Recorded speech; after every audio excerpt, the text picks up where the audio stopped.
Il s'agit d'un procès, d'un modèle qui est beaucoup plus gémofoutiste à la politique étrangère, d'un modèle qui est beaucoup plus gémofoutiste au divertissement démocratique et qui chale beaucoup plus quant à son mode de vie bousculé par les vagues de migration clandestine.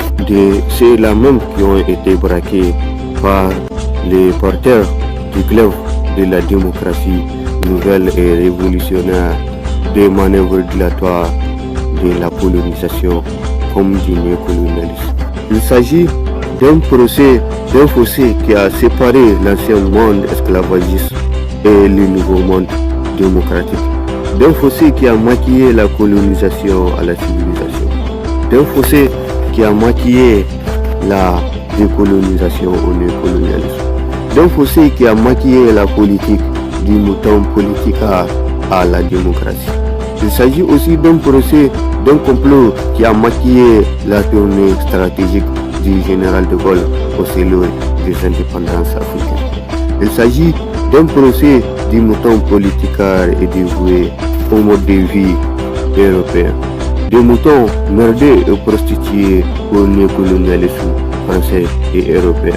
Des moutons dévoués et descendants des moutons qui se sont agenouillés face au général de Gaulle au seuil des indépendances de l'Afrique occidentale française.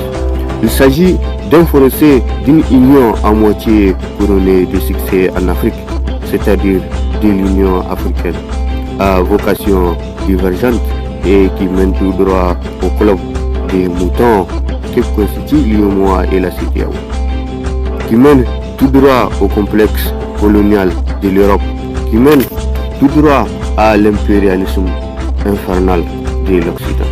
Il s'agit du procès d'un monde qui déplore l'impuissance de l'ONU face au veto, d'un monde qui déplore la ruse de l'Occident face à l'Afrique, d'un monde qui déplore la condescendance d'un pays dit de la liberté. Il s'agit du procès d'une Afrique qui déplore l'impuissance de l'Union africaine face aux moutons merdés et sponsorisés par les chanteurs de la démocratie.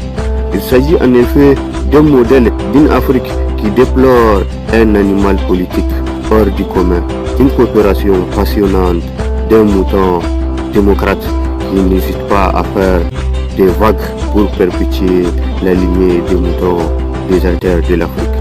Des moutons qui n'hésitent pas à faire un week-end au pays dit des droits de l'homme pour contempler les paysages parisiens.